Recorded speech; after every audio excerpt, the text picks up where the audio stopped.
All right, now to begin our Native American sun paintings, we're going to start with our pencil.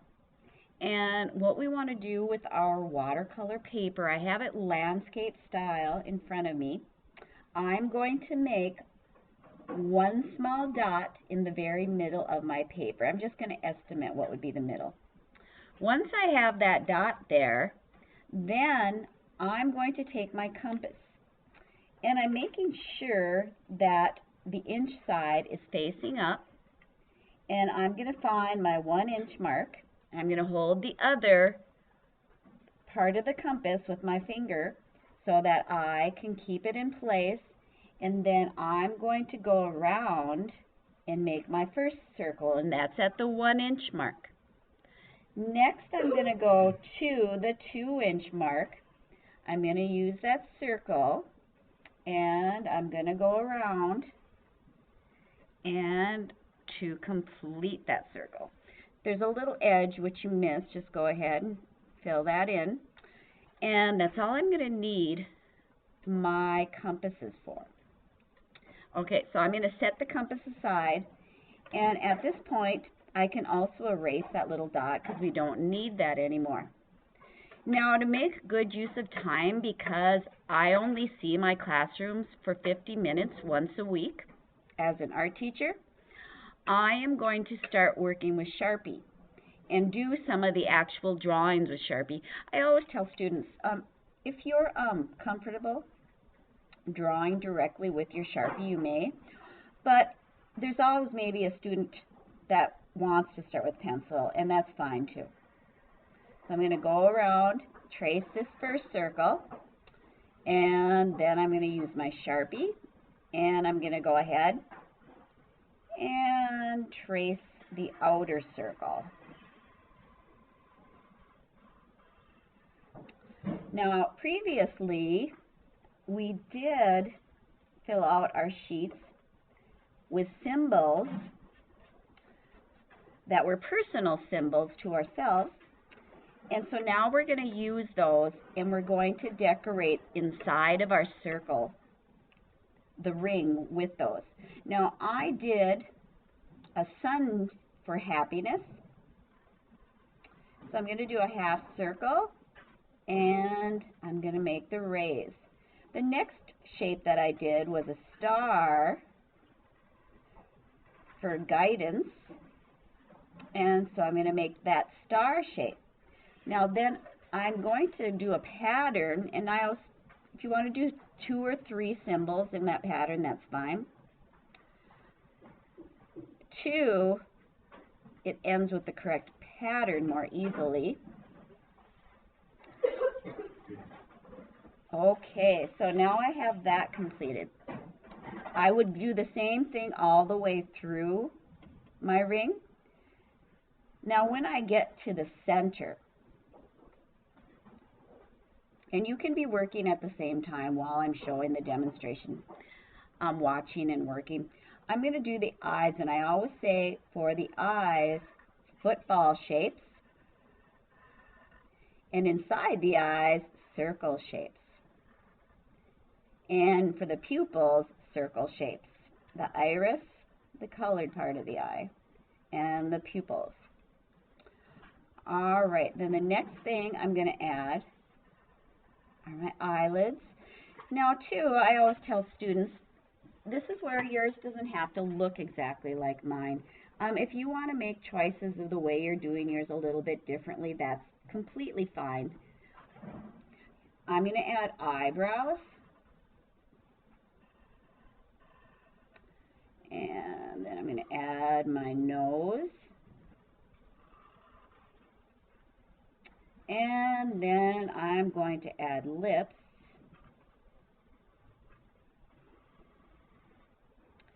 Okay, so now, assuming that this area was completed, I'm going to start on the sun rays. I'm going to show you 3 ways that you could do the rays or the flames from the sun.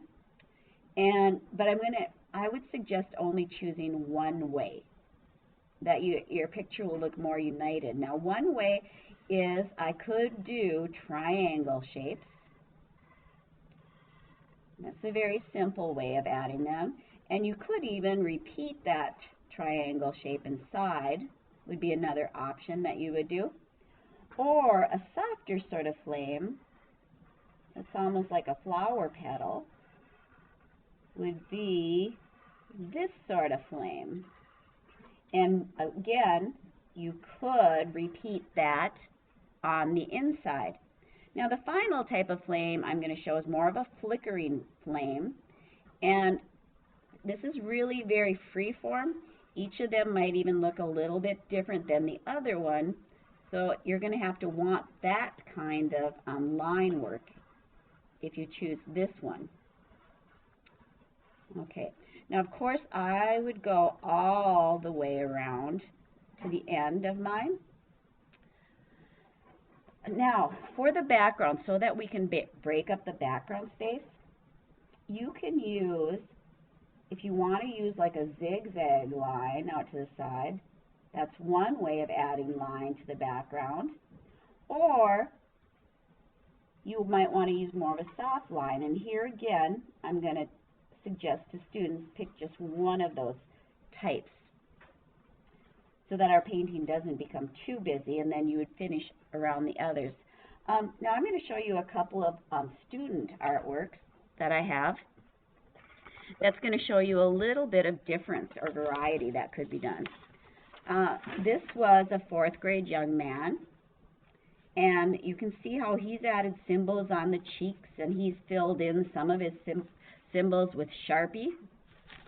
And this young lady really had a different take on hers as well. You can see her rays are totally different, and I like that she came up with these unique ideas. Now you can see from these examples, what I did ask of the students was to keep just the warm colors for inside of their sun and the cool colors for the outside. So we're going to start now with a little watercolor demonstration. And I have here some glitter paints. Now at your groups, I have both metallic and glitter. And I always have students, I always suggest please start with what would be your lightest color. And in this case, it would be the yellow would be my lightest warm colors. Now I've added water to my pan and I've started to mix.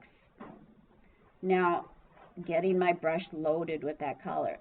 Next I'm going to go inside my sun and I'm going to apply some of the yellow paint. Now this is wet on dry, as we saw in the E-Maze presentation. All right, now I'm just going to do part of my face so that I'm not taking all of your time. The next thing that I'm going to do is I always like to have a paper towel too when I'm using watercolor so I can dab my brush. And then I'm going to put my brush back in the water. And next I'm going to add orange. And so I'm just loading my brush with that color. And next I'm going to just make a line along the edge. Now this is wet on wet. So you can see how the paint is more spreading. And I'm actually going to dry my brush because it's maybe spreading a little bit more, and I can actually remove some of that too. And once I dry it, I can blend this a little bit better. Okay. I don't want to cover up all my yellow because this is going to give my face more depth and make it look more rounded. The next thing I'm going to use is my darkest warm color, and that's a red. So I'm going to load my brush again, and then I would go ahead and add just another layer. This again is wet on wet. I'm going to dry my brush, and then I'm going to blend.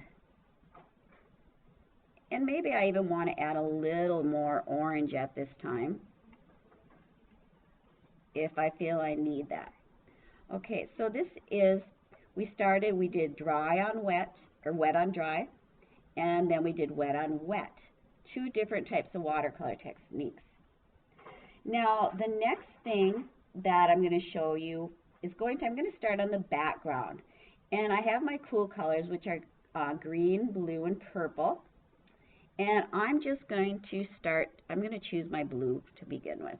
And what I would do here is I could do a pattern, like do one color for these lines, and then another color for these lines.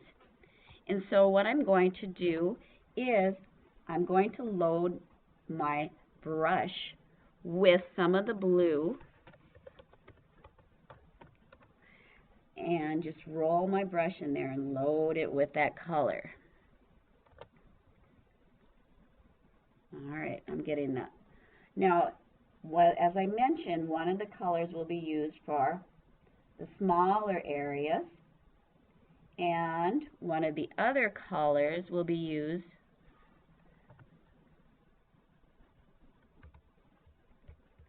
for the larger areas. Okay, so I'm just going to rinse my brush here again quickly.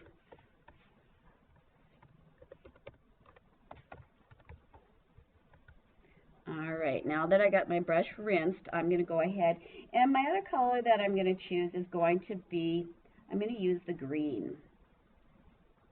Now I could, if I want to use all three, I could use a different sort of pattern as well. Now that I've got my brush loaded with the green, I'm going to go ahead and paint in this area right here.